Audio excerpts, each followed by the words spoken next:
അടുത്ത രാത്രി നമ്മുടെ ശുശ്രൂഷിക്കും.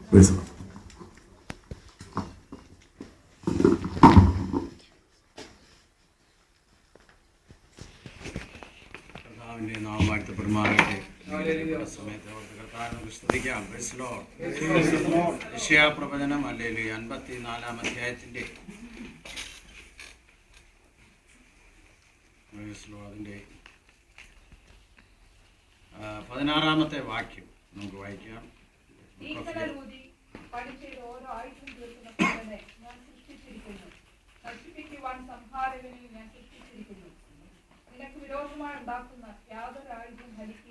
കർത്താവിന്റെ നാമം വാഴ്ത്തപ്പെടുമാറാകട്ടെ. അനുഗ്രഹിക്കപ്പെട്ട സമയത്ത് കർത്താവിനെ സ്തുതിക്കുന്നു. വിശുദ്ധ ആരാധനയിൽ കർത്താവിന്റെ ദാസനോടും ദൈവജനത്തോടും ചേർന്ന് വീണ്ടും കർത്താവിന്റെ വചനവുമായി നിൽപ്പാൻ ദൈവം എൻ്റെ ജീവിതത്തിൻ്റെ അവസരങ്ങൾ ഓർത്ത് നന്ദിയോടെ കർത്താവിനെ സ്തുതിക്കുന്നു. കഴിഞ്ഞ ദിവസങ്ങളിലൊക്കെയും സ്തോത്രം ദൈവസ്ഥനിൽ ജാഗരിപ്പാനൊക്കെ സഭയോടും ചേർന്നു കർത്താവിൻ്റെ അവസരങ്ങളെല്ലാം ഓർത്ത് നന്ദിയുള്ളവനായ ദിവസം ദൈവത്തെ സ്തുതിക്കുന്നു. ഓരോ ദിവസത്തിൻ്റെ നല്ലൊരു സമയങ്ങളും പ്രാർത്ഥനയ്ക്കായിട്ട് സഭയ്ക്കും ദൈവമക്കൾക്കൊക്കെ ചേർന്ന് പ്രാർത്ഥിക്കുവാൻ കഴിയുന്നത് നമ്മുടെ എല്ലാവരുടെയും ജീവിതത്തിലൊരു അനുഗ്രഹമാണ്. ദൈവത്തിന് അത് വിശ്വസിക്കുന്ന കർത്താവിനെ ശ്രദ്ധിച്ചാട്ട് ദൈവത്തിന് സ്തോത്രം. ഈ ദിവസങ്ങളിലെ പ്രാർത്ഥനകൾ വലിയൊരു ദൈവപ്രവർത്തിയിലേക്ക് ദൈവം കൊണ്ടുപോകുമെന്ന വലിയ ദൈവീയമായിരിക്കുന്ന കാഴ്ചപ്പാടും ദൈവത്തിൻ്റെ ആലോചനകളും അതിൻ്റെ മുൻപിലുണ്ട്. പരിശുദ്ധാത്മാവ് അത് നടത്തുന്നതോർത്ത് നന്ദിയോടെ ദൈവത്തെ സ്തുതിക്കുന്നു. യെശയ്യാപ്രവചനം 54-ാം അധ്യായത്തിൻ്റെ 16-ാമത്തെ വാക്യമാണ് നമ്മൾ വായിച്ചത്. ആ വാക്യം ഒന്നുകൂടെ വായിക്കാം. യെശയ്യാപ്രവചനം 56-ാം അധ്യായത്തിൻ്റെ 54-ന്റെ 16-ാമത്തെ വാക്യം.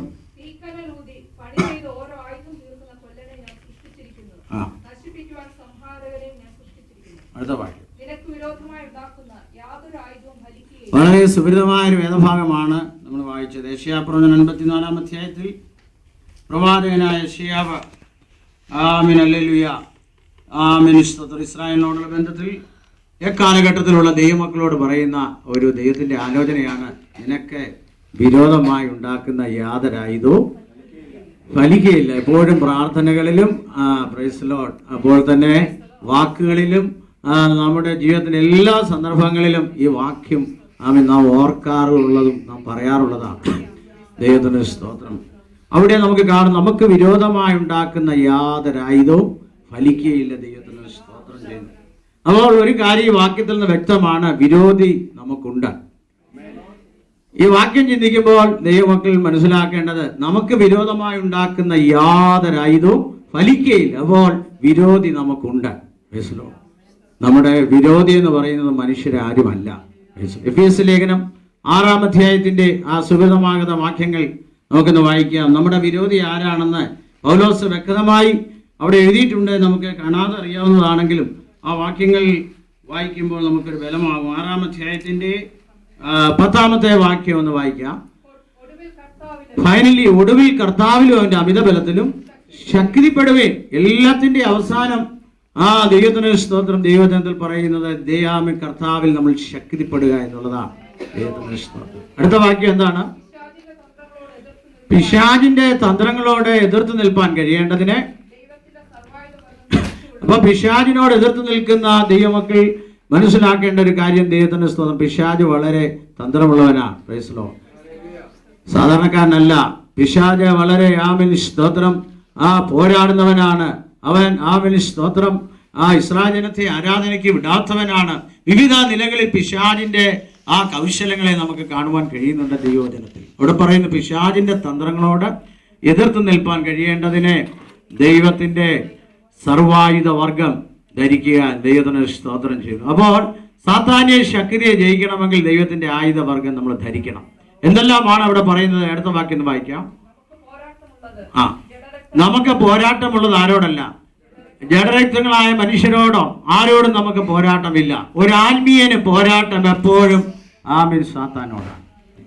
ആമേൻ ദൈവത്തിന്റെ. അതുകൊണ്ടാണ് എഴുതിക്കുക, ജഡരക്തങ്ങളോടല്ല, പിന്നെ വാഴ്ചകളോട്, അധികാരങ്ങളോട്, സ്വർലോകങ്ങളിലെ ദുഷ്ടാത്മസേന. അപ്പോൾ ഒരു ദൈവത്തോട് അടുക്കുമ്പോൾ ആരാധനയിൽ, കൂട്ടായ്മയിൽ, പ്രാർത്ഥനയിൽ കഴിഞ്ഞ നാളുകളെക്കാൾ ദൈവത്തോട് അടുത്തടുത്ത് വരുമ്പോൾ പോരാട്ടം ഉണ്ടാകും. സ്തോത്രം. ദൈവത്തോട് അടുക്കുന്നവർക്ക് പല രീതിയിലുള്ള പോരാട്ടങ്ങൾ ഉണ്ടാകും. അപ്പോൾ ചിന്തിക്കേണ്ടത് എന്തുകൊണ്ടെന്നാണെന്ന് ആമിൽ പോരാട്ടം സാത്താനിൽ നിന്ന് വരുവാൻ ഇടയായിത്തീരും. ആ പോരാട്ടം വരുമ്പോൾ അവിടെ എഴുതിയിരിക്കുന്നത് നാമിൻ സ്തോത്രം അതിനോട് എതിർത്ത് നിൽപ്പാൻ കഴിയേണ്ടതിന് ദൈവത്തിന്റെ സർവായുധ വർഗം, വേറെ ഒന്നും കൊണ്ട് സാത്താൻ പോവുകയില്ല. ദൈവത്തിന്റെ സർവായുധ വർഗം നമ്മൾ ധരിക്കണം. എന്തൊക്കെയാണ് സർവായുധ വർഗം? അവിടെ നമുക്ക് സുപരിതമായി കാണാനറിയാം.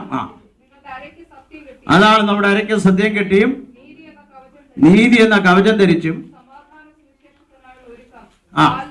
ഇതെല്ലാം ആമീൻ അനേക ആഴമേറിയ ആത്മീയ മർമ്മങ്ങളാണ്. നമ്മുടെ അരയ്ക്ക് സത്യം കെട്ടുക, നീതി എന്ന കവചം ധരിക്കുക, സമാധാന സുവിശേഷം പറയാനുള്ള ഒരുക്കം കാലിന് ചെരുപ്പാക്കുക, എല്ലാറ്റിനും മീതെ ദുഷ്ടന്റെ തീയമ്പുളിക്കുകയും കെടുപ്പാൻ തക്കതായ വിശ്വാസം എന്ന എല്ലാറ്റിനും മീതെ വരുന്ന സാത്താന്റെ ഏത് പോരാട്ടത്തെയും എല്ലാ ദൈവമക്കൾക്കും ജയിക്കാൻ ഒരു വിശ്വാസം, അത് ഏറ്റവും വലിയൊരു കൃപാവരമാണ്. ഒരു കൃപാവരം ഇല്ലാത്തവർക്ക് വിശ്വാസം ഉണ്ടെങ്കിൽ പിശാച് അവിടെ നിൽക്കും. പ്രത്യേകിച്ച് ഒന്നും വേണ്ട, വിശ്വാസത്തോടൊരു വാക്ക് കൽപ്പിച്ചാൽ ദുഷ്ടൻ നമ്മുടെ വരയ്ക്കപ്പുറം കയറുകയില്ലെന്ന് ഉറപ്പുള്ള ദൈവമക്കളാണ് ഇന്ന് രാത്രി എന്റെ മുമ്പിലായിരിക്കും. ഏറ്റവും വലിയ കൃപാവരങ്ങൾ ഒന്നാണ് വിശ്വാസത്തോടുകൂടെ കൽപ്പിക്കുക എന്നുള്ളത്. സ്തോത്രനാമായിരിക്കുന്ന എല്ലാ മണ്ഡലങ്ങളും വിശ്വാസത്തിൻ്റെതായ വാക്കുകൾ പറയുമ്പോൾ ദൈവമാമിൻ അതിന്മേൽ സാത്താൻ അവിടെ നിൽക്കും. കാരണം കർത്താവിന്റെ രക്തത്താൽ വീണ്ടെടുക്കപ്പെട്ട ഒരു ദൈവത്തിനെ പിശാചിനൊന്നും ചെയ്യാൻ കഴിയുകയില്ല. പിശാച് ആദ്യമേ ദൈവത്തിന്റെ സ്തോത്രം മരത്തിന്റെ മുകളിലൊക്കെ പറന്ന് നടക്കുകയായിരുന്നു. എന്നാൽ പഴയ നിയമകാലത്തും ആ തോട്ടത്തിലൊക്കെ. എന്നാൽ പുതിയ നിയമത്തിൽ വന്നപ്പോൾ പാമ്പുകളെയും തേളുകളെയും നമ്മുടെ കാലിന്റെ കീഴിൽ ദൈവമാക്കിയത്. അപ്പോൾ ദൈവമക്കൾ വിശ്വാസത്തിന്റെ വാക്ക് പറഞ്ഞ് യേശുവിന്റെ നാമത്തിൽ കാൽ കീഴാകട്ടെന്ന് പറഞ്ഞാൽ ആ രോഗമാതിന് ഭാരമാതിന് നമ്മുടെ കീഴിൽ നിൽക്കാം.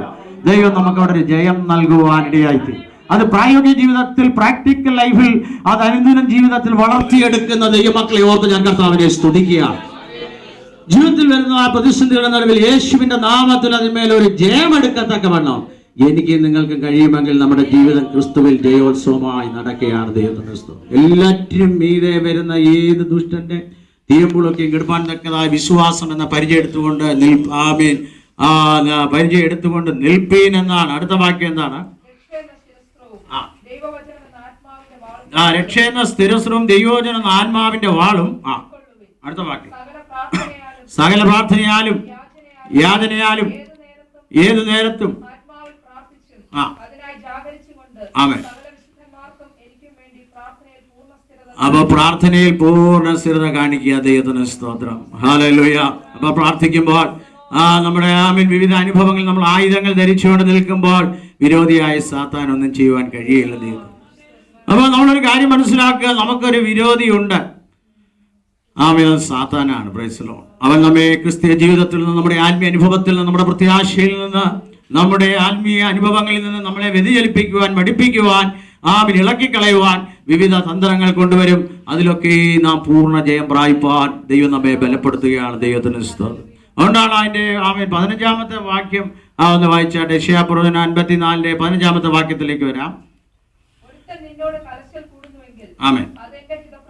ഇനി ഒരുത്തൻ നിന്നോട് കലശൽ കൂടുന്നെങ്കിൽ, ലോകത്ത് ജീവിക്കുമ്പോൾ വിശ്വാസികൾ ജോലി ചെയ്യുന്ന മണ്ഡലങ്ങളിൽ വിവിധ ഇടങ്ങളിൽ പ്രതീക്ഷിക്കാതെ ഒരുവൻ നിന്നോട് കലശൽ കൂടുന്നു എങ്കിൽ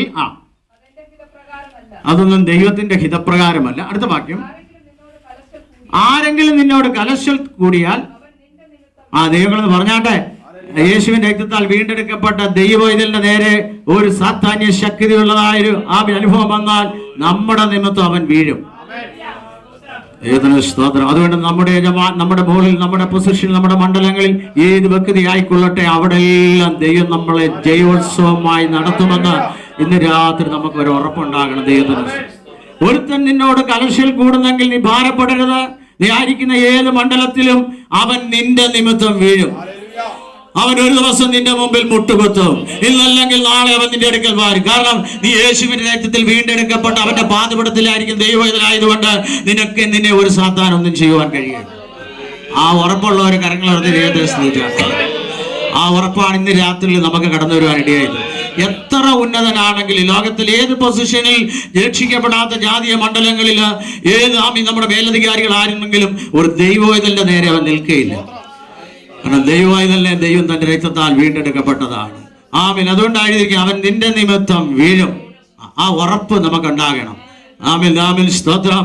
പല വിഷയങ്ങളിൽ ഭാരപ്പെടുന്ന ദൈവമക്കളെ, ഇന്ന് പകൽ ദൈവത്തിന് സ്തോത്രം. ഇന്ന് രാത്രി ദൈവജനത്തിൽ ഒരു ദൂത് പറയാനുള്ളത്, ആമേൻ, സാത്താൻ നമ്മുടെ മുമ്പിൽ നിൽപ്പാൻ കഴിയില്ല. പ്രാർത്ഥിക്കുന്നവന്റെ മുമ്പിൽ നിൽപ്പാൻ കഴിയില്ല. ആരാധിക്കുന്നതിന്റെ മുമ്പിൽ നിൽപ്പാൻ കഴിയില്ല.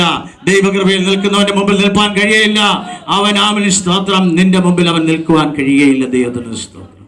Price the Lord. അടുത്ത വാക്യം എന്താ വായിക്കുന്നത്? അടുത്ത വാക്യം അവൻ നിന്റെ നിമിത്തം വീഴും. അടുത്ത വാക്യം വായിക്കാം. തീക്കനലൂതി പണി ചെയ്ത് ആയുധം തീർക്കുന്ന കൊല്ലനെ ദൈവം എന്താണെന്നറിയാമോ? ആയുധം ഉണ്ടാക്കുന്ന കൊല്ലനെ ആരാ സൃഷ്ടിച്ചിരിക്കുന്നത്? ദൈവം സൃഷ്ടിച്ചിരിക്കുന്നു. അടുത്ത വാക്യം പറയുന്നത് നശിപ്പിക്കുന്ന സംഹാരകനെ ആരാ സൃഷ്ടിച്ചിരിക്കുന്നത്? അങ്ങനെയാണെങ്കിൽ സാത്താനെയും ദൈവം സൃഷ്ടിച്ചു. അതുകൊണ്ട് സംഹാരകനെയും കൊല്ലനെയും ദൈവം സൃഷ്ടിച്ചതാണെങ്കിൽ ആ സൃഷ്ടിതാവിനെയാണ് ഇന്ന് പകൽ നമ്മൾ ആരാധിക്കുന്നത്. അങ്ങനെയാണെങ്കിൽ ഒരു സാത്താന്യ ശക്തി നമ്മുടെ നേരെ വന്നാൽ ദൈവം അതിന്മേൽ നമുക്ക് ജയം തരും. അവൻ നശിപ്പിക്കുവാൻ തക്കവണ്ണം, അവൻ നമ്മെ ഇല്ലായ്മപ്പെടുത്തുവാൻ തക്കവണ്ണം, അവൻ നമ്മളെ അവൻ തകർക്കുവാൻ തക്കവണ്ണം വിവിധ അനുഭവങ്ങളിൽ വരുമ്പോൾ ഇവനെ രണ്ടിനെയും സൃഷ്ടിച്ചത് എൻ്റെ ദൈവമാകയാണ്. അതിനെ എനിക്ക് ജയിപ്പാൻ കഴിയും. എൻ്റെ ദൈവം ശക്തനായ ദൈവമാണ്. ദൈവത്തിന്റെ ഭാഗത്തും പ്രൈസ് ദി ലോർഡ്. അടുത്ത വാക്യത്തിൽ പറയാണ്, നിനക്ക് വിരോധമായി നമുക്ക് വിരോധമായി ഉണ്ടാക്കുന്ന യാതൊരു ആയുധവും ഫലിക്കുകയില്ല. ദൈവത്തിന് സ്തോത്രം ചെയ്യുന്ന പ്രൈസ്. അനേക ആയുധങ്ങൾ സാത്താനുണ്ട്. ദൈവത്തിന് സ്തോത്രം. അനേക ആയുധങ്ങൾ സാത്താൻ പലപ്പോഴും കൊണ്ടുവരാറുണ്ട്. എന്നാൽ അതൊന്നും ഫലിക്കുകയില്ലെന്നാണ് പറയുന്നത്. യശയ്യാപ്രവചനം 54-ാം അധ്യായത്തിൽ ഇസ്രായേലിനോട് പറയുന്ന 2-ാമത്തെ വാക്യം. അപ്പൊ സാത്താൻ നമ്മുടെ അവിടെ എഴുതിയിരിക്കുന്ന നോക്കുന്നത് വിവിധ നിലകളിൽ നമ്മളെ ഞെരുക്കുവാൻ, തകർക്കുവാൻ അവൻ കടന്നു വരുമ്പോൾ അവന്റെ ആയുധം പ്രയോഗിക്കുമ്പോൾ ദൈവമക്കൾ അതിനെ വിശാലമാക്കുകയാണ്. ദൈവകൃപ. അതിന്റെ അടുത്ത വാക്യം എന്താ വായിക്കുന്നത്?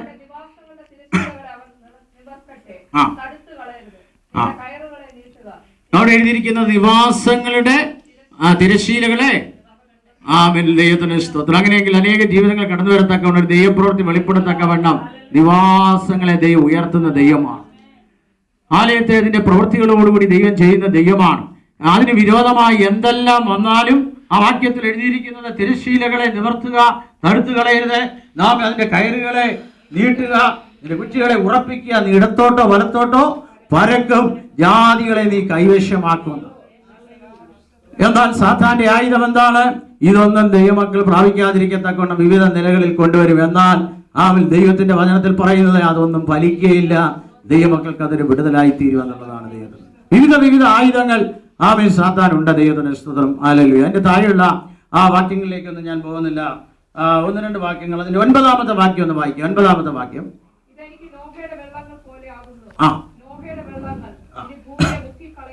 അവിടെ നോഹയെ കുറിച്ച് പറയുകയാണ്. ദൈവത്തിന് സ്തോത്രം. നോഹയുടെ വെള്ളങ്ങൾ ഇനി എന്തെടുക്കുകയില്ല, മുക്കിക്കളയില്ല. ദൈവത്തിന് സ്തോത്രം. നോഹ ഒരു പെട്ടകം നിർമ്മിച്ചു. ആ പെട്ടകത്തിൽ കയറാൻ പറഞ്ഞു. ഹല്ലേലൂയ. ഒരേ ഒരു വാതിലായിരുന്നു. ദൈവത്തിന് സ്തോത്രം. നോഹയുടെ വെള്ളം അതിനെ മുക്കിക്കളഞ്ഞില്ല എന്ന് എഴുതിയിരിക്കുന്നു. നോഹയെ മുക്കിക്കളയുമെന്ന് സ്തോത്രം. വിവിധ നിലകളിൽ ആ വെള്ളം ശക്തിയോടെ വന്നെങ്കിലും അത് മുക്കാതെ നിർത്തിയ ദൈവത്തിന്റെ കൃപയാണ്. നോഹയുടെ പെട്ടകത്തെ കുറിച്ച് ഉൽപ്പത്തി പുസ്തകം അതിന്റെ 7-8 അധ്യായങ്ങളിലൊക്കെ നമുക്ക് കാണുവാൻ കഴിയുന്നുണ്ട്. ദൈവം നോഹയുടെ ഒരു പെട്ടകം ഉണ്ടാക്കാൻ പറഞ്ഞു. ഉണ്ടാക്കി. അതിനകത്ത് 8-ാം അധ്യായത്തിൽ നിങ്ങൾ നോക്കിയാട്ടെ. ദൈവത്തിന് സ്തോത്രം. അതിന്റെ താഴെയുള്ള വാക്യങ്ങളിലേക്ക് ഒന്ന് വരാം. ഈ ഭാഗം എടുത്തതുകൊണ്ട് ആ ഭാഗം ഓർപ്പിച്ചത് മാത്രമേ ഉള്ളൂ. അതിന്റെ 8-ാം അധ്യായത്തിന്റെ ഹല്ലേലൂയ അതിന്റെ താഴെയുള്ള വാക്യങ്ങളിലേക്ക് വരുമ്പോൾ ദൈവം ആ പെട്ടകത്തിൽ നിന്ന് എന്തിനെ വിട്ടു? ഒരു പ്രാവിനെ വിട്ടു. ആ വാക്യം ഒന്ന് വായിക്കാം. 8-ാം അധ്യായത്തിന്റെ പ്രൈസ് ഹല്ലേലൂയ 9-ാമത്തെ വാക്യം ഒന്ന് വായിച്ചാട്ടെ.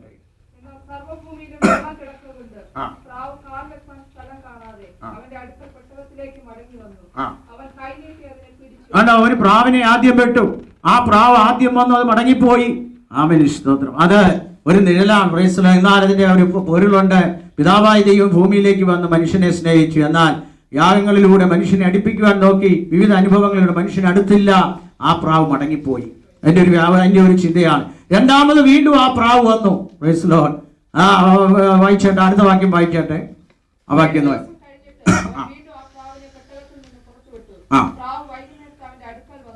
വൈകുന്നേരത്ത് അടുക്കൽ വന്നു. അതിന്റെ വായിൽ ഒരു പച്ച ഒലിവിലെ സമാധാനത്തെ കാണിക്കുകയാണ്. അത് കർത്താവായ യേശുക്രിസ്തു ഭൂമിയിലേക്ക് മടങ്ങി വന്നു.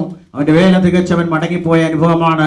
ആ സമാധാനത്തിന്റെ അനുഭവമാണ്. മൂന്നാമത് അവിടെ പറയുന്നത് വീണ്ടും ആ പ്രാവിനെ വിട്ടു. ആ പ്രാവ് ഇതുവരെ എന്തെടുത്തില്ല, മടങ്ങി വന്നില്ല. അങ്ങനെയാണെങ്കിൽ 3 പ്രാവശ്യം പ്രാവിനെ വിട്ടത്, ഒന്ന് യഹോവയായ ദൈവം ഭൂമിയിലേക്ക് വന്നു, മടങ്ങിപ്പോയി. രണ്ടാമത് പുത്രൻ വന്നു, തന്റെ ദൗത്യം നിർവഹിച്ച് മടങ്ങിപ്പോയി.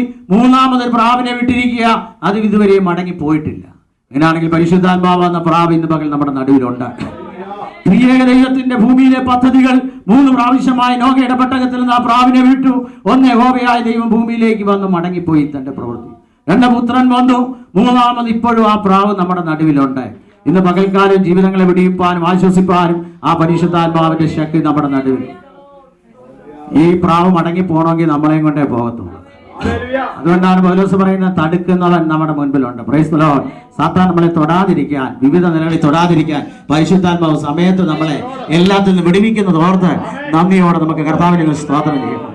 വിവിധ നിലകളിൽ സാത്താൻ നമ്മുടെ അടുക്കിലേക്ക് വരും, പക്ഷെ ഒരു സ്റ്റെപ്പിന് അപ്പുറം വരികയില്ല. ദൈവം ഒരു വര വരച്ചിട്ടുണ്ട്. ഇന്ന് പകൽക്കാലം ദൈവത്തിന്റെ പൈതലെ എന്നെ നിങ്ങളെ സൂക്ഷിക്കുന്ന ശക്തനായ ഒരു ദൈവത്തെയാണ് ഇന്ന് പകൽ നമ്മൾ ആരാധിക്കുന്നത്. നോഹയുടെ പെട്ടകത്തിന് ഒരു വാതിൽ, പ്രൈസ് ദി ലോർഡ്. ആ വാതിലിലൂടെ ക്രിസ്തുവാകുന്ന എന്റെ നിഴലും പോലുള്ളതൊക്കെ നമുക്കറിയാം. ആ ഒരു വാതിൽ, ക്രിസ്തുവാകുന്ന വാതിലിലൂടെ അകത്ത് പ്രവേശിപ്പാൻ ഇപ്പോഴും ആ വാതിൽ തുറന്നു കിടക്കുക. ആമേൻ. അതിൽ പ്രവേശിച്ച് ആമേൻ സ്തോത്രം ഹല്ലേലൂയ. അതിന്റെ ആ അളവിനെ കുറിച്ചൊക്കെ ഇന്ന് പകൽ എന്നെ ചിന്തിപ്പിക്കുവാൻ ഇടയായി. അക്ഷരാർത്ഥത്തിൽ അങ്ങനെ എഴുതി വെച്ചിരിക്കുന്നെങ്കിലും അതിന്റെ 7-ാം അധ്യായത്തിൽ വലിയൊരു ആത്മീയ പൊരുൾ എന്നെ ചിന്തിപ്പിക്കുവാൻ ഇടയായി. ഒരു വ്യാഖ്യാനം ഇങ്ങനെ ചിന്തിക്കുവാനിടയായി. 15-ാമത്തെ വാക്യം ഒന്ന് വായിച്ചോട്ടെ. 6-ാം അധ്യായത്തിന്റെ 15-ാമത്തെ വാക്യം എന്ന് വായിക്കാം. ഉൽപ്പത്തി പുസ്തകം 6-ന്റെ 15-ാമത്തെ വാക്യം. അതിന്റെ അളവിനെ കുറിച്ചൊക്കെ പറയുന്നുണ്ട്. നോഹയുടെ പെട്ടകത്തിന്റെ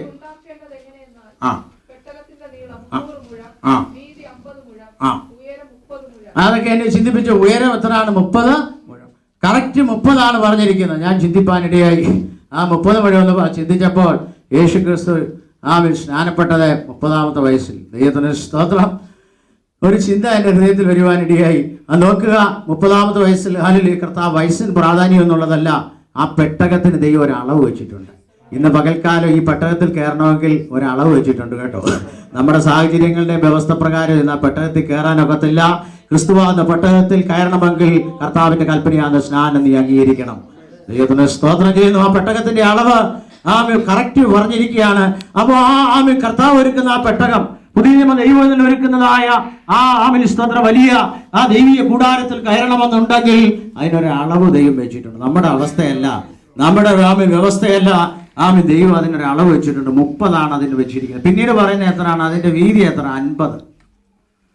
അത് ഞാൻ ചിന്തിച്ചപ്പോൾ ഒരു കാര്യം ഇപ്രകാരം എനിക്ക് മനസ്സിലാക്കുവാൻ കഴിഞ്ഞത്, പെന്തക്കോസ്തിന്റെ അനുഭവം 50-ാം ദിവസം സ്നാനപ്പെട്ട ഒരു ദൈവ പൈതൽ അഭിഷേകം പ്രാപിക്കണം. ദൈവത്തിന് സ്തോത്രം. അഭിഷേകം പ്രാപിച്ച ദൈവമക്കൾ കർത്താവിനെ സ്തുതിച്ചാണ്. ദൈവത്തിന് സ്തോത്രം. പിന്നീട് 50-ാം ദിവസം എന്ന് പറഞ്ഞാൽ ദൈവത്തിന്റെ അഭിഷേകം, ദൈവാത്മാവിനാൽ നിറയപ്പെടുക, അവർ സ്നാനപ്പെടുക, അഭിഷേകം പ്രാപിക്കുക. അതിന്റെ അളവ് കറക്റ്റായിട്ട് പറയാണ്. പിന്നീട് അതിന്റെ ഉയരത്തെ പറ്റി പറയുന്നത് 300. അത് പഴയ നിയമത്തിൽ ചിന്തിച്ചപ്പോൾ ഹാനോക്ക് ദൈവത്തോടു കൂടെ 300 സംവത്സരം നടന്നു. എത്ര അളവ് നോക്കുക. അങ്ങനെ രക്ഷിക്കപ്പെട്ട് സ്നാനപ്പെട്ട് അഭിഷേകം പ്രാപിച്ച ദൈവം ഇതിലെപ്പോഴും കർത്താവിനോടുകൂടെ നടക്കുന്ന ഒരു അനുഭവം. അപ്പൊ പെട്ടകത്തിന് ദൈവം ഒരു അളവ് വെച്ചിട്ടുണ്ട്. നമ്മുടെ വ്യവസ്ഥയിൽ കൂടെ നിത്യതയിൽ പോകുവാൻ കഴിയുകയില്ല. ദൈവം വെച്ചിരിക്കുന്ന വ്യവസ്ഥയിൽ കൂടെ മാത്രമേ ആ നിത്യതയിലേക്ക് നമുക്ക് പോകുവാൻ കഴിയുള്ളൂ. ദൈവത്തിന്റെ സ്തോത്രം. നോഹയുടെ വെള്ളങ്ങൾക്ക് അതിനെ മുക്കിക്കളയുവാൻ കഴിഞ്ഞില്ല. ഈ വേദഭാഗത്തെങ്ങും ഞാൻ നിൽക്കുന്നില്ല. എടുത്ത വേദഭാഗമായിട്ട് നീതി പുലർത്തുവാൻ ആ വാക്യം ഒന്നുകൂടെ നമുക്കൊന്ന് വായിക്കാം. ദൈവത്തിന് സ്തോത്രം. നിനക്ക് വിരോധമായി ഉണ്ടാക്കുന്ന യാതൊരു ആയുധം എന്തെടുക്കുകയില്ല, ഫലിക്കുകയില്ല. അപ്പോൾ നമുക്ക് വിരോധിയുണ്ട്, സാത്താനാണ്. Praise the Lord. അല്ലെങ്കിൽ വിരോധി എന്ത് ചെയ്തുകൊണ്ടിരിക്കുന്നെന്ന് ഞാൻ ഓർപ്പിച്ചു. അവൻ ഓരോ ദിവസവും ആയുധം ഉണ്ടാക്കിക്കൊണ്ടിരിക്കുക. എത്ര പേർ ദൈവവചനം ഗ്രഹിക്കുന്നുണ്ട്? ആത്മീയ ജീവിതത്തിൽ ജീവിക്കുന്ന ദൈവവചനത്തിനെതിരായി സാത്താൻ ഓരോ ആയുധവും പണി ചെയ്തുകൊണ്ടിരിക്കുകയാണ്. ഓരോ ദിവസവും 30 ദിവസം ഉണ്ടെങ്കിൽ ഓരോ ദിവസവും ഒരു വിശുദ്ധനെതിരെ, ഒരു ദൈവവചനത്തിനെതിരെ സാത്താൻ ആയുധം ഉണ്ടാക്കിക്കൊണ്ടിരിക്കും. എന്നാൽ ഇതൊന്നും നിനക്ക് ഫലിക്കുകയില്ല. ദൈവത്തിന് സ്തോത്രം. അതുകൊണ്ടാണ് ആ വാക്യത്തിൽ വ്യക്തമായി പറയുന്നത്, സാമിൽ അവിടെ എഴുതിയിരിക്കുന്നത്, ഇതൊന്നും ഒരു ദൈവവചനത്തിന് ഫലിക്കുകയില്ല. അപ്പൊ സാത്താന്റെ ജോലിയാണ് എന്താണ്? ആയുധം ഉണ്ടാക്കുക. വിശുദ്ധ തിരുവെഴുത്തുകളിൽ അനേക ആയുധങ്ങൾ സാത്താൻ പ്രയോഗിച്ചിട്ടുണ്ട്. ദൈവത്തിന് ഒരായുധമാണ് ദൈവത്തിന് സ്തോത്രം. യോബിനെതിരെ ജീവിക്കുന്ന ഒരു മനുഷ്യനായിരുന്നു യോബ്. ജീവിക്കുന്ന മനുഷ്യനായിരുന്നു. അവൻ നിഷ്കളങ്കനായിരുന്നു, ദോഷം വിട്ടകലുന്നവനായിരുന്നു. അവിടെ എഴുതിയിരിക്കുന്നത് അവൻ നീതിമാനായിരുന്നു. എന്നാൽ അവന്റെ സ്തോത്രം, അവന്റെ മേൽ രോഗമെന്ന ഒരു ആയുധം സാത്താൻ കൊണ്ടുവന്നു. 2-ാം അധ്യായത്തിലേക്ക് നിങ്ങളൊന്ന് വന്നാട്ടെ. പ്രൈസ്. ആ രോഗം കൊണ്ടുവന്നപ്പോൾ ആമേൻ. ജീവിതമുള്ളവന്റെ നേരെ സാത്താൻ കൊണ്ടുവന്ന ഒരു ആയുധമാണ് രോഗം. ജീവിക്കുന്ന ദൈവമക്കൾക്കെതിരെ സാത്താൻ ചില ആയുധങ്ങൾ തൊടുത്തിവിടും. Price the Lord. അവൻ ജീവിക്കുന്നവനായിരുന്നു, ദോഷം വിട്ടുവരുന്നവനായിരുന്നു, ആമേൻ, നിഷ്കളങ്കനായിരുന്നു. ആമേൻ. അവനെ കുറിച്ച് പറയുമ്പോൾ ധാരാളം കാര്യങ്ങൾ നമുക്ക് 1-ാം അധ്യായത്തിൽ കാണുന്നുണ്ട്. എന്നാൽ അവനെതിരെ സാത്താൻ ആയുധം കൊണ്ടുവരുവാൻ ഇടയായി തീർന്നതിന് സ്തോത്രം. എന്നാൽ അവനൊരു വലിയ പ്രത്യാശയുണ്ടായിരുന്നു. ആ ആയുധങ്ങളുടെ നിലവിൽ യോബ് പറഞ്ഞ ചില സ്റ്റേറ്റ്മെന്റുകൾ, ചില പ്രസ്താവനകളുണ്ട്. 1-ാം അധ്യായത്തിന്റെ 20-ാമത്തെ വാക്യം എന്ന് വായിച്ചാട്ടെ. ചാപ്റ്റർ 1:20. 1-ാമത്തെ പ്രസ്താവന നമുക്ക് നോക്കാം.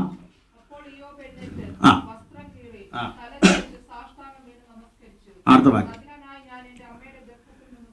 അവ സാത്താൻ രോഗമെന്ന ആയുധം കൊണ്ടുവന്നപ്പോൾ അതിന്റെ നടുവിൽ പിറുപിറുക്കുകയല്ല, ബാധിക്കില്ല. അതിന്റെ നടുവിൽ യോബ് പറയുന്നത്, ഞാൻ നഗ്നനായി ലോകത്തിൽ വന്നു, നഗ്നനായി തന്നെ. Price the Lord. എത്ര പേർക്ക് അറിയാം? ആ ഉറപ്പുണ്ട്. Price the Lord. ഇവിടെ ഒന്നും കൊണ്ടുവന്നില്ല. ദൈവത്തിന് സ്തോത്രം. വല്ലതും ചെയ്യാനുണ്ടെങ്കിൽ ഇവിടെ ചെയ്തോണം. Price the Lord. സ്തോത്രം. ഇവിടെ ഒന്നും കൊണ്ടില്ല. നഗ്നനായി ഞാൻ ലോകത്തിൽ വന്നു, നഗ്നനായി തന്നെ ഞാൻ ലോകത്തിൽ നിന്ന് മടങ്ങിപ്പോകും. Price the Lord. തന്റെ ജീവിതത്തിൽ രോഗം ആയുധം വന്നപ്പോൾ താൻ ദൈവസന്നിധി തന്റെ പ്രത്യാശ വർദ്ധിക്കുക. എല്ലാം ചെയ്യാനുണ്ടെങ്കിൽ ഇപ്പോൾ നമ്മുടെ സമയമാണ്. കർത്താവിന് വേണ്ടി, ദൈവത്തിന്റെ ആലയത്തിന് വേണ്ടി, ദൈവത്തിന്റെ പ്രവൃത്തിക്ക് വേണ്ടി, ദൈവത്തിന് വേണ്ടി പിന്നത്തേതിൽ ദുഃഖിക്കുവാനും പിന്നത്തേതിൽ എനിക്ക് പറ്റിയില്ലല്ലോ എന്ന് പറയുവാൻ ഇടവരാതെ വേണം ദൈവം ഒരു നല്ല സമയം തന്നിരിക്കുകയാണ്. ദൈവത്തിന് സ്തോത്രം. അനേകർ നല്ല സമയം തക്കത്തിൽ ഉപയോഗിച്ചവരുണ്ട്. ദൈവത്തിന് സ്തോത്രം. ഹല്ലേലൂയ. ഞാനതിലേക്കൊന്നും കിടക്കുന്നില്ല. അവിടെ പറയാണ്, നഗ്നനായി ഞാൻ ലോകത്തിലേക്ക് വന്നു, നഗ്നനായി തന്നെ ഞാൻ മടങ്ങിപ്പോകുന്നു. ആമേൻ. സ്തോത്രം. 13-ാം അധ്യായത്തിന്റെ 15-ാമത്തെ വാക്യം ഒന്ന് വായിക്കാം. തന്റെ 2-ാമത്തെ സ്റ്റേറ്റ്മെന്റ് ഒന്ന് നോക്കാം. 13-ാം അധ്യായത്തിന്റെ 15-ാമത്തെ വാക്യം ഒന്ന് വായിക്കാം. അവൻ എന്നെ കൊന്നാലും. തന്റെ ജീവിതത്തിൽ രോഗം അടിക്കടി വന്നപ്പോൾ പറയാണ്, അവൻ എന്നെ കൊന്നാലും ഞാൻ അവനെ തന്നെ കാത്തിരിക്കും. എന്റെ ജീവിതത്തിൽ എന്തെല്ലാം സംഭവിച്ചാലും, ആമേൻ, ഹല്ലേലൂയ, അവൻ എന്നെ ഇനി കൊന്നാലും ശരി, ഞാൻ അവനെ തന്നെ കാത്തിരിക്കും. എന്റെ നടപ്പ് അവന്റെ മുമ്പാകെ തെളിയിക്കുമെന്നാണ്. ദൈവത്തിന്റെ പൈതലേ, ഹല്ലേലൂയ. രോഗത്തിന്റെ മുൻപിൽ ഒരു ദൈവ പൈതലിന് ഒരു പ്രതിഷ്ഠയും തീരുമാനമുണ്ടായിരിക്കും. എന്തെല്ലാം പ്രതിസന്ധികൾ നമ്മുടെ മുമ്പിൽ വരുമോ, അതിന്റെ നടുവിൽ ഞാൻ എൻ്റെ കർത്താവിന്റെ മുഖം മാത്രം അന്വേഷിക്കും, അവനെ തന്നെ ഞാൻ കാത്തിരിക്കുമെന്നാണ് തന്റെ ജീവിതത്തിന്റെ ഒരു പ്രത്യാശയാണ്. ദൈവത്തിന് സ്തോത്രം ചെയ്യുന്നു. 16-ാം അധ്യായത്തിന്റെ 19-ാമത്തെ വാക്യത്തിലേക്ക് വരുമ്പോൾ 3-ാമത്തെ സ്റ്റേറ്റ്മെന്റ്, വളരെ പ്രധാനപ്പെട്ട ചില കാര്യങ്ങളാണ് യോബ് പറയുന്നത്. 16-ന്റെ 19-ാമത്തെ വാക്യം ഒന്ന് വായിക്കാം. ഇപ്പോഴും എന്റെ സാക്ഷി സ്വർഗത്തിലുണ്ട്. എന്റെ ജാമ്യക്കാരൻ എവിടെ ഉണ്ട്? ഉയരത്തിലുണ്ട്. എനിക്കൊരു സാക്ഷി സ്വർഗത്തിലുണ്ട്, ഒരു ജാമ്യക്കാരൻ ഉയരത്തിലുണ്ട്. ഉണ്ടോ? Price the Lord. എനിക്ക് വേണ്ടി നല്ല ജാമ്യം നിൽക്കുന്ന ഒരു അഡ്വക്കേറ്റ് ഉയരത്തിലുണ്ട്. ആമേൻ. എന്റെ രോഗത്തിന്റെ മേൽ, എന്റെ ജീവിതത്തിൽ വന്ന ശാരീരിക ക്ലേശങ്ങളുടെ മേൽ എനിക്ക് വേണ്ടി അഡ്വക്കേറ്റ് സ്വർഗത്തിൽ വാദിച്ചു കൊണ്ടിരിക്കുകയാണ്. ഇന്ന് പകൽ ദൈവത്തിന്റെ പൈതലെ, രോഗങ്ങളുടെ മേൽ അല്ലെങ്കിൽ അവൻ പറയുന്നത്, എനിക്കൊരു നല്ലൊരു അഡ്വക്കേറ്റ് ഉണ്ട്, നല്ലൊരു സാക്ഷിയുണ്ട്, നല്ലൊരു ജാമ്യക്കാരൻ ഉയരത്തിലുണ്ട് എന്നുള്ളത്. ആ രോഗത്തിന്റെ നടുവില് രോഗമെന്ന ആയുധം സാത്താൻ യോബിന്റെ നേരെ കടത്തിവിട്ടപ്പോൾ അതിന്റെ മേൽ അവൻ ജയമെടുക്കുകയാണ്. ദൈവത്തിന് സ്തോത്രം. 38-ാം അധ്യായത്തിൽ ചുഴലിക്കാറ്റിൽ ദൈവം അവനോട് വന്നോട്ട് സംസാരിക്കുന്ന 1-ാമത്തെ വാക്യം എന്ന് വായിച്ചാട്ടെ. 38-ാം അധ്യായത്തിന്റെ 1-ാമത്തെ വാക്യം പെട്ടെന്ന് വായിക്കാം. 38-ാമത്.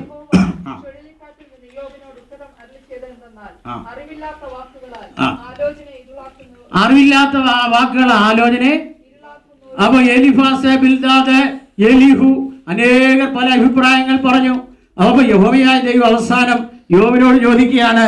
ഈ അഭിപ്രായങ്ങളെല്ലാം കഴിഞ്ഞപ്പോൾ പറയാണ്, അറിവില്ലാത്ത വാക്കുകൾ കൊണ്ട് ദൈവത്തിന്റെ ആലോചനയെ ഇരുളാക്കി മാറ്റിയത് ആര്? സ്വതന്ത്രം.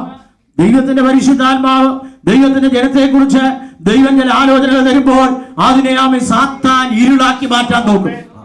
ദൈവത്തിന്റെ ആലയത്തെ കുറിച്ച്, ദൈവത്തിന്റെ ജനത്തെ കുറിച്ച്, ദൈവത്തിന്റെ തലമുറയെ കുറിച്ച് ദൈവത്തിന് പ്രത്യേകതയുണ്ട്. എന്നാൽ ദുഷ്ടൻ അതിനെ ഇരുളാക്കാൻ നോക്കുമ്പോൾ ദൈവം അതിനെ നേരെ കൊണ്ടുവരുന്ന ദൈവമാണ്. രാത്രി ദൈവത്തിന്റെ പൈതലെ, ദൈവം ഇട്ടിരിക്കുന്ന ആലോചനകൾ എടുത്തു കളയുവാൻ ലോകത്തിലൊരു ശക്തിക്കും കഴിയുകയില്ല.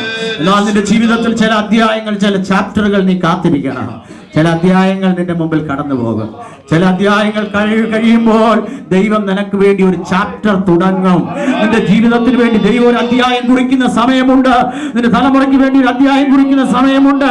നീ പ്രാർത്ഥിക്കുന്ന വിഷയത്തിന് വേണ്ടി ഒരു അധ്യായം തുറക്കുന്ന സമയമുണ്ട്. അടയപ്പെട്ട അധ്യായങ്ങൾ നിനക്ക് വേണ്ടി തുറന്നു വരുന്ന ഒരു നല്ല സമയം നിന്റെ മുൻപിലുണ്ട്. ദൈവത്തിന് സ്തോത്രം. ആമേൻ. അതുവരെ നീ ദൈവസന്നിധിയിൽ എന്റെ നടപ്പ് ഞാൻ അവന്റെ മുമ്പാകെ തെളിയിക്കുക. എനിക്കൊരു ജാമ്യക്കാരൻ ഉയരത്തിലുണ്ട്, എന്റെ സാക്ഷി ഉയരത്തിലുണ്ട്. അവനെ കൊന്നാൽ ഞാൻ അവനെ കാത്തിരിക്കും. 19:25 വലിയൊരു പ്രത്യാശ അവൻ പറയുന്നുണ്ട്. എന്റെ തൊക്കിങ്ങിനെ ക്ഷയിച്ച ശേഷം, അതാണ് തന്റെ ജീവിതത്തിലെ ഏറ്റവും വലിയ സ്റ്റേറ്റ്മെന്റ്. എന്റെ തൊക്കിങ്ങിനെ ക്ഷയിച്ച ശേഷം ഞാൻ ദേഹസഹിതനായി ദൈവത്തെ ഞാൻ ദൈവത്തെ കാണും. രണ്ടാമത് പറയും അന്യനല്ല, സ്വന്തം കണ്ടുകൊണ്ട് കാണും. മൂന്നാമത് ഞാൻ ദൈവത്തെ കാണും. ആമേൻ. ഹല്ലേലൂയ. ആമേൻ. ആ വാക്യം വായിച്ചോട്ടെ. ആ വാക്യം വായിക്കാം. 19:25 വാക്യം. എന്നെ വീണ്ടെടുക്കുന്നവൻ ജീവിച്ചിരിക്കുന്നെന്നും ഒന്നാമത് പറയുന്നത്, ഒന്നാമത് പൊടിമേൽ നിൽക്കുന്ന താൻ കാണുമെന്ന് പറയുന്നു. തന്റെ പ്രത്യാശ നോക്കണം. രണ്ടാമത് പറയുന്നത് രണ്ടാമത് പറഞ്ഞ ദേഹസഹിതനായി, ഒന്നാമത് പൊടിമേൽ കാണുമെന്നുള്ള പ്രത്യാശ പറഞ്ഞാൽ ആ വിശുദ്ധന്മാരുമായി വരുന്ന സന്ദർഭത്തിൽ ആ താഴ്വരയിൽ വെച്ച് ഞാൻ പൊടിമേൽ അവനെ കാണുമെന്നുള്ള പ്രത്യാശ. രണ്ടാമത് പറയുന്നത് ഞാൻ ദേഹസഹിതനായി, എന്റെ ദേഹത്തോടുകൂടി ഞാൻ അവനെ കാണുമെന്നുള്ള പ്രത്യാശ. മൂന്നാമത് പറയുന്നത് എന്റെ സ്വന്തം കണ്ടുകൊണ്ട് ഞാൻ അവനെ കാണും. നാലാമത് പറയുന്നത് അന്യനല്ല, ഞാൻ എന്റെ ദൈവത്തെ കാണും. അങ്ങനെയാണെങ്കിൽ 4 പ്രാവശ്യം കാണുമെന്ന് എഴുതി വരും. എത്ര പേർക്ക് പ്രത്യാശയുണ്ട്? ദൈവത്തിന്റെ സ്തോത്രം. 1 പ്രാവശ്യമല്ല, 2 പ്രാവശ്യമല്ല, 3 പ്രാവശ്യമല്ല, 4 പ്രാവശ്യം പരിശുദ്ധാത്മാവ് എഴുതി വെച്ചിരിക്കുകയാണ്. ഞാൻ അവനെ കാണും, ദേഹസഹിതനായി കാണും, സ്വന്തം കണ്ടുകൊണ്ട് കാണും, എന്റെ ദൈവത്തെ കാണും. ദൈവമക്കളെ, പ്രതികൂലങ്ങളുടെ നടുവിൽ ഒരു പ്രത്യാശയുള്ള ദൈവമക്കളെ ഓർത്ത് ഞാൻ കർത്താവിനെ സ്തുതിക്കുകയാണ്. ആലോചനകളെ ഇരുളാക്കുന്ന അനേക ശക്തികളുണ്ട്. എന്നാൽ ആലോചനകളെ ദൈവം ഉറപ്പിക്കുന്ന ദൈവം. 42-ാം അധ്യായത്തിൽ ദൈവം പറയാ, ദൈവത്തിന്റെ ആത്മാവ് നിന്നോട് പറഞ്ഞ ഈ ആലോചനകളെല്ലാം ഒന്നാമത്തെ ചോദ്യമാണ്.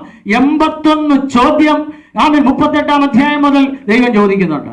81 എന്റെ അറിവ് ശരിയാണെങ്കിൽ 81 ചോദ്യങ്ങൾ ദൈവം ചോദിക്കുകയാണ്. അതിൽ ഫസ്റ്റ് ഒന്നാമത്തെ ചോദ്യമാണ്, ദൈവം പറഞ്ഞ ആലോചനകളെ ഇരുളാക്കുന്നത് ആര്? 42-ന്റെ 1 വായിച്ചോട്ടെ. 42 വേഴ്സ് 1 പെട്ടെന്ന് വായിക്കാം. 42.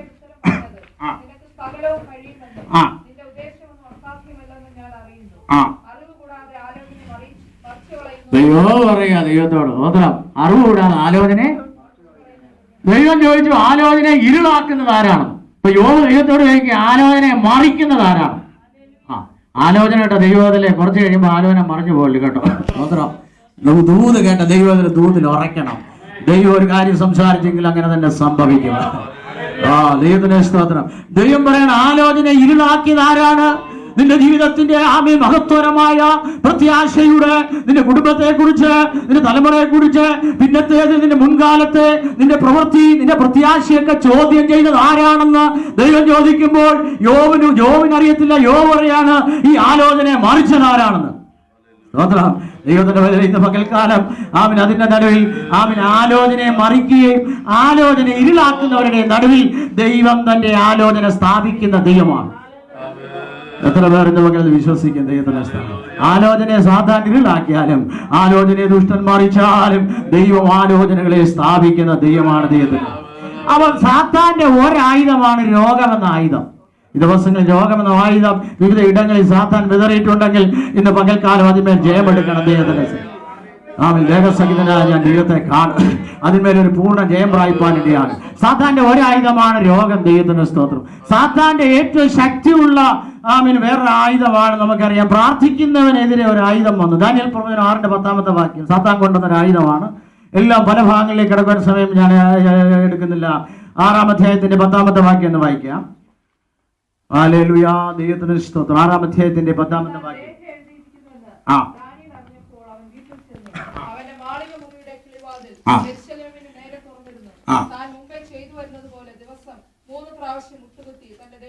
പ്രാർത്ഥിക്കുന്നവനെതിരെ വന്ന ഒരു ആയുധം, ശക്തിയുള്ള ആയുധം എന്താണെന്നറിയാം? അവന്റെ പ്രാർത്ഥനയ്ക്ക് കണ്ടോ, ദിവസങ്ങളിൽ പ്രാർത്ഥന ശക്തമായിരിക്കും. 30 ദിവസം പ്രാർത്ഥന നടക്കുന്ന ഒരു ആരാധനാലയം എത്ര ശ്രേഷ്ഠമാണ്. സ്വതന്ത്രം ചെയ്യുന്നില്ല. ദൈവത്തിന് 30 ദിവസം വീടുകളിൽ ദൈവപ്രവൃത്തി നടക്കുന്ന ഒരു വലിയ അനുഗ്രഹമാണ്. വീടുകളുടെ വാതിലുകൾ തുറക്കുന്നത് ഒരു അനുഗ്രഹമാണ്. അതൊരു ദൈവപ്രവൃത്തിയുടെ മഹത്വരമായി വെളിപ്പാടതിൽ ഇടപെടുവാൻ ഇടയായിത്തീരും. ദൈവത്തിന് ഭവനങ്ങളുമായിട്ടൊരു ഒരു പ്രവൃത്തിയുണ്ട്. ദൈവത്തിന് പ്രാർത്ഥിക്കുന്നവനെതിരെ ആയുധം വരും. ദൈവത്തിന് സ്തോത്രം. ദാനിയേൽ പ്രാർത്ഥിക്കുന്നവനായിരുന്നു. ദാര്യാവേശ് പറയാണ്, നീ ഇടപെടാതെ സേവിച്ചു വരുന്ന ദൈവം ദാനിയേലേ സിംഹങ്ങളുടെ ഗുഹയിൽ നിന്ന് നിന്നെ രക്ഷിപ്പാൻ പ്രാപ്തനായോ? ആ ചോദ്യമാണ്. നീ ഇടപെടാതെ സേവിച്ചു വരുന്ന ദൈവം. Praise the Lord. ആമേൻ. ദാര്യാവേശിന്റെ രാജ്യം സുഖമായി താൻ ഉറങ്ങിയത് പ്രാർത്ഥിക്കുന്ന ചില ജീവിതങ്ങൾ ഉണ്ടായിരുന്നു. ദൈവത്തിന് സ്തോത്രം. ദാനിയേൽ ദൈവത്തിന് സ്തോത്രം. പ്രാർത്ഥിക്കുന്നതിനെതിരെ ഒരു ആയുധം വന്നു. ആമേൻ. ആയുധം അവനെ മുകളിലോട്ടല്ല കൊണ്ടുപോയി, താഴോട്ടാണ് കൊണ്ടുപോയത്. Price the Lord. ഉയർച്ചയിൽ നിന്ന് താഴോട്ട് കൊണ്ടുപോയെങ്കിലും അതിന്റെ നടുവിലും പ്രാർത്ഥനയ്ക്ക് മുടക്കം വന്നില്ല. ആമേൻ. ദൈവത്തിന് സ്തോത്രം. സിംഹഗുഹയിൽ അവൻ ചെല്ലുകയാണ്. ദൈവത്തിന് സ്തോത്രം ചെയ്യുന്നു. ഹല്ലേലൂയ. ആമേൻ. അവിടെ എഴുതിയിരിക്കുന്നത് എന്താണെന്നറിയാം? അന്ന് രാത്രി ദൈവത്തിന്റെ ഒരു ദൂതൻ, ആ വാക്യം വായിക്കും. അന്ന് രാത്രി ദൈവത്തിന്റെ ഒരു ദൂതൻ ഇറങ്ങി വന്ന് സിംഹത്തിന്റെ വായ എന്തെടുത്തു? ആമേൻ. ഹല്ലേലൂയ. പഴയ നിയമത്തിൽ സിംഹത്തെ ആമേൻ ഹല്ലേലൂയ കൊന്നവനുണ്ട്. ശിംശോനും അവന്റെ ഹല്ലേലൂയ അമ്മയും അപ്പനും കൂടെ തിന്നയിലെ മുന്തിരിത്തോട്ടത്തിലേക്ക് പോയപ്പോൾ ഒരു സിംഹം അവന്റെ നേരെ വന്നപ്പോൾ അവനെ യഹോവയുടെ നാമത്തിൽ അതിനെ എന്തെടുത്തു? കീറിക്കളഞ്ഞെന്നാണ് എഴുതിയിരിക്കുന്നത്. ദാവീദ് ആമേൻ വനാന്തരത്തിൽ ആടിനെ മേയിച്ചപ്പോൾ അതിന്റെ നേരെ ഒരു സിംഹം വന്നപ്പോൾ ആ സിംഹത്തെ എന്തെടുത്തു? കീറിക്കളഞ്ഞു, കൊന്നുകളഞ്ഞു. സിംഹത്തെ ദാവീദ് കീറി, ശിംശോൻ കീറിക്കളഞ്ഞു. എന്നാൽ സിംഹത്തിന്റെ വായടച്ചത് പ്രാർത്ഥിക്കുന്നവൻ മാത്രമേ. പകൽക്കാലം ദൈവത്തിലെ പ്രാർത്ഥിക്കുന്ന ദൈവമക്കൾക്ക് പലതിനെ അടയ്ക്കുവാൻ കഴിയും. പ്രാർത്ഥിക്കുന്ന ദൈവത്തിൽ ദൈവ ഒരു ഉദ്ധാരണം ഉണ്ടാകും. സ്തോത്രം, സ്തോത്രം. പ്രാർത്ഥിച്ചു നോക്കുക. ഹല്ലേലൂയ. ദാനിയേൽ മാത്രം ഒരു ഭാഗത്ത് സ്വാമി ഇരിക്കുമ്പോൾ മറുഭാഗത്ത് തിരിഞ്ഞു പോലും നോക്കാത്ത സിംഹം. ദൈവത്തിന് സ്തോത്രം. അതിന്റെ നടുവിൽ പ്രാർത്ഥിക്കുന്നവൻ അതിന്റെ നടുവിൽ പ്രാർത്ഥന മുടക്കാതിരിക്കുകയാണ്. പ്രാർത്ഥിക്കുന്നതിനെതിരെ സാത്താൻ ആയുധം കൊണ്ടുവരും. അവൻ താഴോട്ട് പോയെങ്കിലും അതിന്റെ നടുവിൽ ചില നിമിഷങ്ങൾ കഴിയുമ്പോൾ ദൈവത്തിന്റെ പ്രവൃത്തി വെളിപ്പെടുകയാണ്. സിംഹം അന്ന് ആമേൻ ഹല്ലേലൂയ. അന്ന് രാത്രി ഒരു ദൂതൻ, അവിടെ എഴുതിയിരിക്കുന്ന വാക്യം എന്താണ്? ആ വാക്യം ഒന്ന് വായിക്കാം. സമയം പോയില്ല. വാക്യം ഒന്ന് വായിക്കാം. എന്റെ ദൈവം വാക്യം ഒന്ന് വായിച്ചാട്ടെ. അവയുടെ വായ ദൈവം എടുത്തു അടച്ചു. അപ്പൊ ദൈവത്തിന്റെ ദൂതൻ തലേ രാത്രി വന്നു കാണും. പല ദൂതന്മാരുണ്ട് ദൈവത്തിന്റെ ആജ്ഞ അനുസരിച്ച്. ഗബ്രിയേലുണ്ട്, മീഖായേലുണ്ട്. ഒരു ദൂതനോട് ദൈവം പറഞ്ഞു, നാളെ എൻ്റെ ദാസനായ ദാനിയേൽ സിംഹഗുഹയിലേക്ക് പോവുകയാണ്, നീ വേഗത്തിൽ ചെന്നാൽ ആമേൻ ഹല്ലേലൂയ ചില കാര്യങ്ങളൊക്കെ അവിടെ ക്രമീകരിക്കണമെന്ന് പറയുവാനിടയായി. ദൂതൻ അവിടെ ചെന്ന് എൻ്റെ ചിന്തയാകുക. ദൂതൻ അവിടെ ചെന്നിട്ട് പറഞ്ഞു കാണും, സിംഹങ്ങളെല്ലാം വിളിച്ചു കൂട്ടിയിട്ട് പറഞ്ഞു കാണും, ആമേൻ സ്തോത്രം, ഒരുവൻ നാളെ താഴേക്ക് വരുന്നുണ്ട്, നിങ്ങൾ അവനെ തൊട്ടു പോകരുത്. കാരണം അവൻ നിങ്ങൾക്ക് അവനെ വലിച്ചു കയറുവാനും ഒന്നും അവൻ്റെ ശരീരത്തിലൊന്നുമില്ല. ഇടയ്ക്കിടയ്ക്ക് 7:21 ഇരിക്കുന്ന ആളാണ്. അതുകൊണ്ട് ശരീരത്തിൽ നിന്നൊന്നും പുള്ളി മാംസമൊന്നും കിട്ടാൻ ഇല്ല. പുള്ളി വളരെ ക്ഷീണിതനാണ്. അതുകൊണ്ട് നിങ്ങൾ ഒരു ദിവസം കൂടെ വെയിറ്റ് ചെയ്യുകയാണെങ്കിൽ നല്ല രാജകീയ ഭോജനം കഴിച്ച, ദൃഷ്ടാന്ത ഭോജനം കഴിച്ചവരെ നാളെ നിങ്ങൾക്ക് തരാമെന്ന്. ഞാൻ ഓർക്കുക, ദാനിയേൽ ചെന്നപ്പോൾ സിംഹങ്ങൾ ആ ഭാഗത്തോട്ട് തിരിഞ്ഞു പോലും നോക്കിക്കാണുന്നത്. പ്രാർത്ഥിക്കുന്ന ദൈവത്തിൽ ഏത് പ്രശ്നങ്ങളുടെ നടുവിൽ ഇരുന്നാലും അവിടെ ഒരു ദൈവപ്രവൃത്തി ഉണ്ടാകും. ഇന്ന് പകൽക്കാലം ദൈവത്തിന്റെ പൈതലെ പ്രാർത്ഥിക്കുന്ന ഏത് അനുഭവങ്ങളുടെ നടുവിൽ നിന്നാലും അവിടെ നിന്ന് ദൈവനെ പൊക്കിയെടുക്കുന്ന ദൈവമാണ്. അതുകൊണ്ടാണ് രാജാവ് ചോദിക്കുന്നത്, നിന്റെ ദൈവം നിന്നെ രക്ഷിപ്പാൻ പ്രാപ്തനായി. പ്രാർത്ഥനയ്ക്ക് പ്രാർത്ഥിക്കുന്നതിനെതിരെ സാത്താൻ ഒരു ആയുധം കൊണ്ടുവന്നു.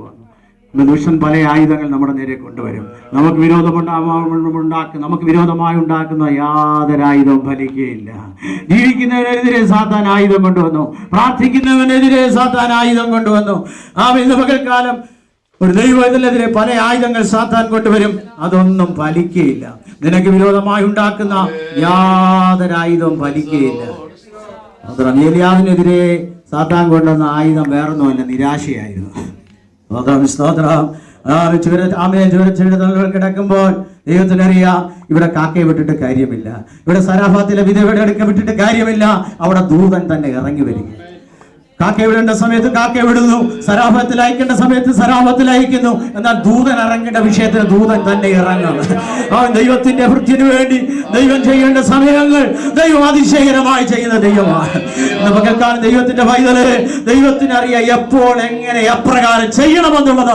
ഇന്ന് പകൽക്കാലം ദൈവത്തിനറിയാം.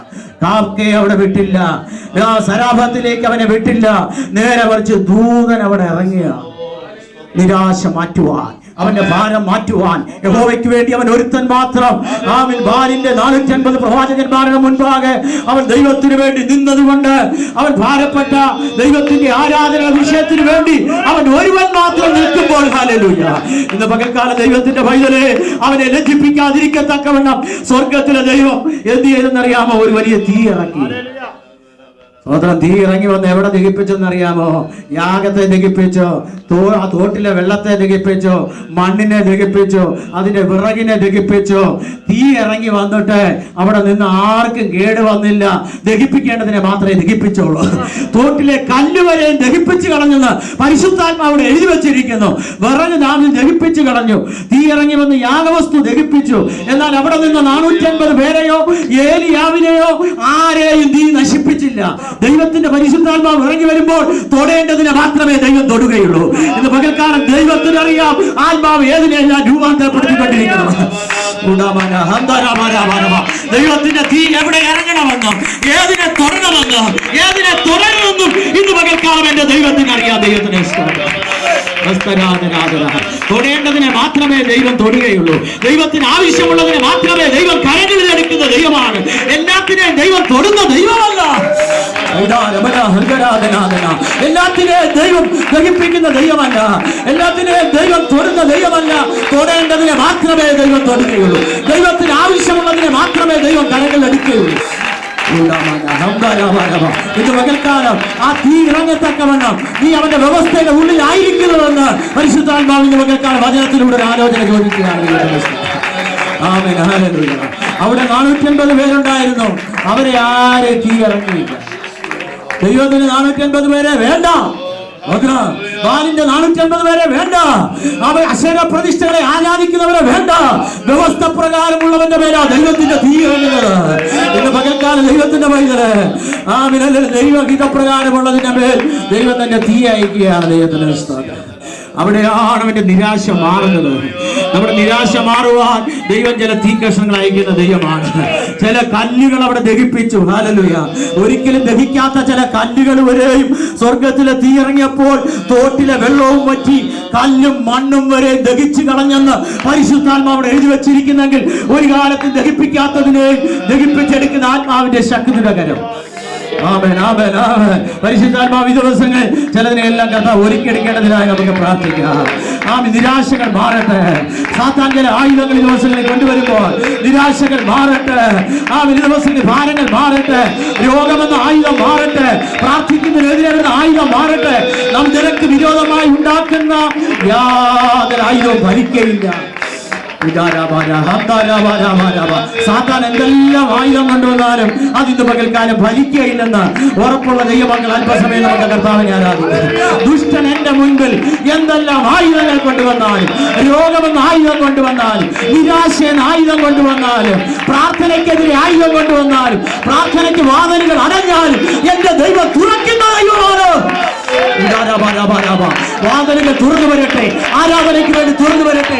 ആത്മീയ മണ്ഡലത്തിനായി തുറന്നു വരട്ടെ. ദേശത്തിന്മേൽ പ്രാർത്ഥനയുടെ വാതിലുകൾ തുറന്നു വരട്ടെ.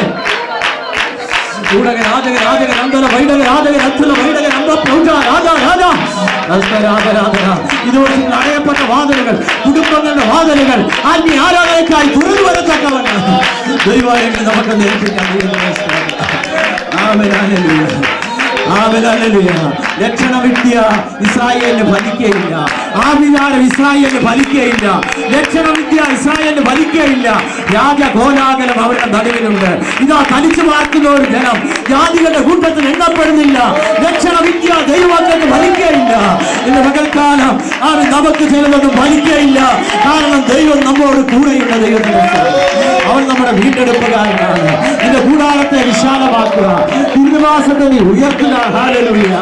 ഒരു വെള്ളങ്ങൾക്ക് ഇതിനെ മുക്കിക്കളയുവാൻ കഴിയുകയില്ലെന്ന് ഇന്ന് പകൽ നമുക്കൊന്ന് ഉറക്കാം. ഇന്ന് പകൽക്കാലം ഹല്ലേലൂയ നിനക്ക് വിരോധമായി ഉണ്ടാക്കുന്ന യാതൊരു ആയുധവും ഫലിക്കുകയില്ല. രോഗങ്ങളെല്ലാം മാറിപ്പോകട്ടെ. പ്രതികൂലങ്ങളെല്ലാം മാറിപ്പോകട്ടെ. നിരാശകളെല്ലാം മാറിപ്പോകട്ടെ. പ്രാർത്ഥനയുടെ വാതിലുകൾ തുറന്നു വരട്ടെ. കുടുംബങ്ങളുടെ മേൽ വാതിലുകൾ തുറന്നു വരട്ടെ. ഒരു വലിയ പ്രവർത്തിക്കായി ദൈവം നമുക്ക് ഏൽപ്പിക്കാം. ആമേൻ, ഹല്ലേലൂയ. നിനക്ക് വിരോധമായി ഉണ്ടാക്കുന്ന യാതൊരു ആയുധവും ഫലിക്കുകയില്ല. എന്നാൽ നീതിമാന്റെ ശ്രദ്ധയോടുകൂടെ പ്രാർത്ഥന വളരെ ഫലിക്കും. നീതിമാന്റെ പ്രാർത്ഥന ഫലിക്കും. ഇന്ന് പകൽക്കാല രോഗിയുടെ മേൽ പ്രാർത്ഥിക്കുമ്പോൾ അത് ഫലമായി തീരട്ടെ. രോഗശാന്തി ഉണ്ടാകട്ടെ, കുടുംബങ്ങളുടെ മേൽ ഉണ്ടാകട്ടെ. ഇവിടെ പ്രാർത്ഥിക്കുമ്പോൾ വിദൂരതകളിൽ രോഗശാന്തി ഉണ്ടാകട്ടെ, വിടുതലുകൾ നടക്കട്ടെ. നീതിമാന്റെ ശ്രദ്ധയോടുകൂടെ പ്രാർത്ഥന വളരെ ഫലിക്കുമെന്ന് കാണുന്നു. ഫലിക്കുന്ന ചിലരുണ്ട് നമ്മുടെ ജീവിതത്തിൽ. ഇന്ന് പകൽക്കാലം പ്രാർത്ഥിക്കുന്ന ദൈവത്തിലെ അതൊരു ഫലമായി മാറുവാൻ ഇടയായി തീരട്ടെ. നിനക്ക് വിരോധമായി ഉണ്ടാകുന്ന യാതൊരു ആയുധവും ഫലിക്കുകയില്ല. രോഗം നിനക്ക് ഫലിക്കുകയില്ല. നിരാശ നിനക്ക് ഫലിക്കുകയില്ല. പ്രാർത്ഥനയ്ക്കെതിരെ നിൽക്കുന്ന ശക്തി നിനക്ക് ഫലിക്കുകയില്ല. ആ വികാരം നിനക്ക് ഫലിക്കുകയില്ല. സാത്താന്റെ യാതൊരു ആയുധവും എനിക്ക് ഫലിക്കുകയില്ലെന്ന് ഉറപ്പുള്ള ദൈവമക്കൾ അല്പസമയം നമുക്ക് ദൈവത്തെ ആരാധിക്കാം. രാജ വൈദ രാജ അന്തര വൈദക രാധക രാധക വേദക വേദക വേഷക വൈഷക രാധക ഇതകര വൈദക അമ്പലം ആത്മാവാകുന്ന ദൈവത്തെ ഇതൊന്നും എനിക്ക് ഫലിക്കുകയില്ല. ഇതൊന്നും എനിക്ക് ഫലിക്കുകയില്ല. രോഗം എനിക്ക് ഫലിക്കുകയില്ല. ആയുധം എനിക്ക് ഫലിക്കുകയില്ല. നിരാശ എനിക്ക് ഫലിക്കുകയില്ല. ഭാരങ്ങൾ എനിക്ക് ഫലിക്കുകയില്ല. വേദനകൾ എനിക്ക് ഫലിക്കുകയില്ല. ബന്ധനങ്ങൾ എനിക്ക് ഫലിക്കുകയില്ല. പോരാട്ടങ്ങൾ എന്നെ ഏൽക്കുകയില്ല.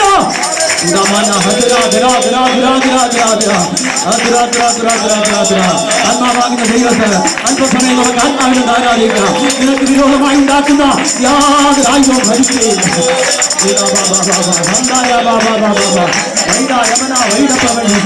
ലക്ഷണവിദ്യ ഫലിക്കുകയില്ല. ആവിചാരമില്ല. യാഗഘോലാകരങ്ങളുടെ നടുവിലുണ്ട്. തനിച്ചു പാർക്കുന്ന ജനം ദൈവത്തിന് വേണ്ടി നിൽക്കുന്ന തന്റെ ജനത്തിന് വേണ്ടി ദൈവം ഇറങ്ങി വരുന്ന ദൈവമാകുകയാണ്. അല്പസമയം നമുക്ക് എല്ലാവർക്കും ആരാധിക്കാം.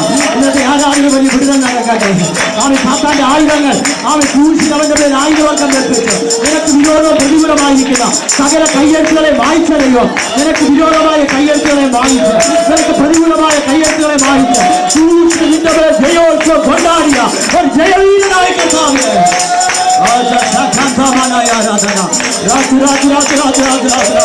ഒരു ജയവീരനായ കർത്താവിനെ ഇതിലൊക്കെ ഞാൻ പൂർണ്ണ ജയം പ്രാപിക്കട്ടെ.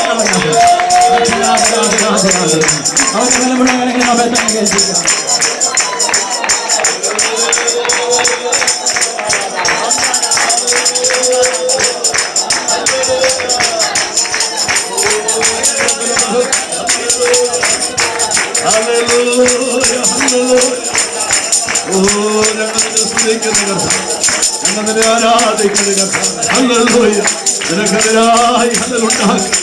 ഒരായിരവും ഫലിക്കുകയും ഇന്ന് രാത്രി നമ്മൾ കേൾപ്പിച്ച നല്ല വചനങ്ങൾക്കായി നമുക്ക് ദൈവത്തെ സ്തുതിക്കാം. ഹല്ലേലൂയ. യേശുവിന്റെ നാമത്തിൽ ഹല്ലേലൂയ. നമുക്ക് ജയമുണ്ട്. ദൈവത്തിന് സ്തോത്രം. ഹല്ലേലൂയ. ഹല്ലേലൂയ. അനുഗ്രഹിക്കപ്പെട്ടതാ നല്ലൊരു ആലോചന ഇന്ന് രാത്രി. ഹല്ലേലൂയ. ദൈവം നമുക്ക് തന്നതോർത്ത ദൈവത്തെ മഹത്വപ്പെടുത്തിയാണ്. ഹല്ലേലൂയ. ഹല്ലേലൂയ. ഓ ഹല്ലേലൂയ. എല്ലാ രോഗങ്ങൾ ഹല്ലേലൂയ പ്രൈസ് മാറിപ്പോകട്ടെ. ഹല്ലേലൂയ. എല്ലാ നിരാശകളും മാറട്ടെ. ഹല്ലേലൂയ. ഓ ഹല്ലേലൂയ. നിന്റെ ഭൗതിക നന്മകളെ തടയുന്ന ഹല്ലേലൂയ എല്ലാ പോരുകളും ഹല്ലേലൂയ വിട്ടുമാറട്ടെ. ഹല്ലേലൂയ. Praise the Lord. ഹല്ലേലൂയ. ഹല്ലേലൂയ. ഹല്ലേലൂയ. ഓ ഇന്ന് രാത്രി ഞങ്ങൾ നിന്നെ സ്തുതിക്കുന്ന കർത്താവേ, ഞങ്ങൾ നിന്നെ വാഴ്ത്തുന്നു. ഹല്ലേലൂയ. പ്രാർത്ഥിക്കാം. ഹല്ലേലൂയ. കരുണാസമ്പന്നനായ ഞങ്ങളുടെ ദൈവമേ, സ്വർഗ്ഗസ്ഥ പിതാവേ, ഈ നല്ല രാത്രി കാലത്തിനായി നന്ദിയോടെ ഞങ്ങൾ നിന്നെ സ്തുതിക്കുന്ന കർത്താവേ, രാത്രി ഞങ്ങളോട് ഇടപെട്ടുകൊണ്ടിരുന്നതിനാ ഞങ്ങൾ നിന്നെ വാഴ്ത്തുന്ന കർത്താവേ. ഹല്ലേലൂയ. ഹല്ലേലൂയ. ശത്രു ഫലവിധത്തിലുള്ള ആയുധങ്ങൾ ഹല്ലേലൂയ ദൈവജനത്തിനെതിരായി ഹല്ലേലൂയ തൊടുത്തു വിടുമ്പോൾ hallelujah oh praise the Lord. Hallelujah. അതൊന്നും ഹല്ലേലൂയ ദൈവമൈതനെ ഹല്ലേലൂയ ഫലിക്കയില്ല എന്നുള്ള ഹല്ലേലൂയ ആ നല്ല വചനത്തിന്റെ രാത്രി ഹല്ലേലൂയ അവിടെ ഞങ്ങളെ കേൾപ്പിച്ചതിനായി നന്ദിയോട് ഞങ്ങൾ നിന്നെ സ്തുതിക്കുന്ന കർത്താവേ. ഹല്ലേലൂയ. ശത്രുവിന്റെ നിയമങ്ങളെയൊക്കെയും കെടുക്കുവാൻ തക്കവണ്ണം കഴിവുള്ള ഹല്ലേലൂയ ഓ വലിയ വിശ്വാസം കൊണ്ട് ഹല്ലേലൂയ എന്റെ മക്കളെ അവിടെ നിറച്ചു കൊള്ളണമേ എന്ന് ഞങ്ങളോട് പ്രാർത്ഥിക്കുന്ന കർത്താവേ. ഹല്ലേലൂയ. രാത്രി കർത്താവേ ഹല്ലേലൂയ ശുശ്രൂഷിപ്പാനടുത്ത വലിയദാസനെ ഇന്ന് രാത്രി ബലപ്പെടുത്തിയതിനായി നന്ദിയോട് ഞങ്ങൾ നിന്നെ സ്തുതിക്കുന്ന കർത്താവേ. എല്ലാ കുടുംബങ്ങളെയും ഹല്ലേലൂയ രക്തവെള്ളപ്പിലവിടുന്ന് മറച്ചു കൊള്ളണമേ. ഹല്ലേലൂയ. ഹല്ലേലൂയ. വലിയ വിടുതലുകൾ ദിവസങ്ങളിൽ ഹല്ലേലൂയ അവിടെ നയിക്കുന്നത് ഓർത്ത് ഞങ്ങൾ നിന്നെ സ്തുതിക്കുന്നു. കർത്താവേ ഹല്ലേലൂയ. എല്ലാ കുടുംബങ്ങളെയും ഹല്ലേലൂയ അവിടുത്തെ കരങ്ങളുടെ കരങ്ങളിൽ ഏൽപ്പിക്കുന്ന കർത്താവേ, ഇന്ന് രാത്രി കടന്നു നിന്റെ മക്കളെ എല്ലാവരും അനുഗ്രഹിക്കണമേ എന്ന് പ്രാർത്ഥിക്കുന്നു. ശരീരാത്മകളെ ബലപ്പെടുത്തിയാട്ട്, ഭവനങ്ങളിലായിരിക്കുന്നവരെ ഓർക്കുന്ന കർത്താവേ, ഹാലയിലോടുന്ന് ബലപ്പെടുത്തിയാട്ട് കർത്താവേ, അവിടുത്തെ വരവ് താമസിച്ചാൽ പിന്നെയും നാളെ പ്രഭാതത്തിൽ ഒരുമിച്ച് കടന്നു വന്ന് തിരുനാമത്തെ മഹത്വപ്പെടുത്തുവാൻ സഹായിച്ചാട്ട് സർവമാന മഹത്വം ഞങ്ങൾ തിരുമേനിക്ക് അർപ്പിക്കുന്നു. യേശു ക്രിസ്തുവിന്റെ തന്നെ നാമത്തിന് വീക്ഷിക്കുന്നു. കരുണയോടെ കേൾക്കണമേ സ്വർഗീയ പിതാവേ. സകലബുദ്ധിയേക്കും ഇന്ന് ദൈവത്തിന്റെ സമാധാനം, കർത്താവായ യേശു ക്രിസ്തുവിന്റെ കൃപ, പരിശുദ്ധാത്മാവിന്റെ സഹവാസം കൂട്ടായി നമ്മളോട് പ്രാർത്ഥന വിഷയങ്ങളോടുകൂടി ഇപ്പോഴും ഉണ്ടായിരിക്കുമോ? ആമേൻ.